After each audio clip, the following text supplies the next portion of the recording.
politics to cricket. But then this is also about a lot more guidelines that are being put into place by the BCCI ahead of the much anticipated Champions Trophy. These guidelines for Team India, possibly the idea is to help better the performance. These possible new guidelines are mainly aimed at curbing the length of time that a player's family or a spouse is allowed while the team is on a tour. Now, these guidelines are an attempt to try and enhance performances of the players after some recent test losses, where you had the loss against New Zealand that was followed by a defeat to Australia at the Border Gavaskar Trophy. Let's take a look at what these possible new guidelines could be. Now, what we are learning is that the wives of players will now not be allowed to stay for the entirety of the tour. Families can now only stay a maximum of 2 weeks if the team is out on a 45-day international tour. All the players will have to commute by the team bus, cannot use other means of transportation. And it's not just the players. Even the support staff have some new guidelines saying that they can only stay on for a maximum of 3 years. Now, this is not the first time. You would recall that the BCCI has tried imposing these new guidelines on Team India. They in the past had also introduced a family period. It is similar to the new rule where a family can only stay for 45 days. But the old rule again did not have a fixed number of days, would always change depending on the tour. The role of wives staying only for a limited time also carried over.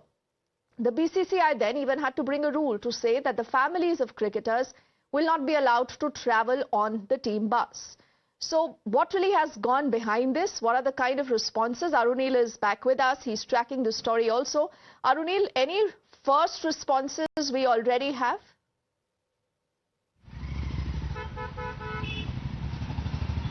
Well, Dipti, whenever Team India has lost an important series, these kind of diktats or guidelines have come in from the BCCI. This is not the first time. That's what we can say. In the last 10 years, many such times have come to the fore when the BCCI has put restrictions on the wives and family members about how much they can travel with the team. Team India has been playing since more than 50 years. There should be a proper record with the board, that is the BCCI, to understand whether it actually benefits the players' performance, whether it boosts their morale, or whether it acts as a distraction. Clearly, the experts are divided on this. The experts basically are also questioning on the fact, Kirti Azad questioned the fact, that why whenever there is a defeat, these kind of diktats or guidelines come into the picture. If the board understands and knows that family members or wives traveling with the players acts as a negative deterrent against the team's performance, then they should have introduced it before a crucial series that happened down under. India has suffered some humiliating defeats in the recent times. One was a whitewash, one-of-a-kind whitewash, which hasn't happened in decades for Team India against New Zealand at home, and then again a series defeat, 1-3 defeat against Australia down under. This is also has happened in once only in 10 years now. These kind of diktats were expected, and the BCCI basically has imposed these kind of stringent measures. One important thing to note is the BCCI is telling its players that everybody should travel together in a team bus. Nobody should travel separately. Then why these players were allowed to travel separately in the first place? Because we know that it can basically boost a team bonding.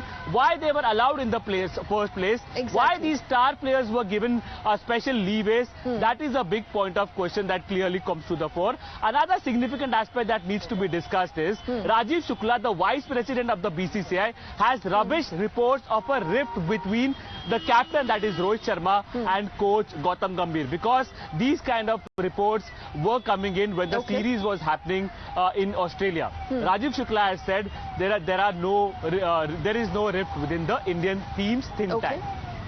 All right, so clearly there is a lot more to that story. Arunil, we trust you to get us the latest. For the moment, thank you for decoding and for helping us understand what really has been the premise before the BCCI when they wanted to put out those rules.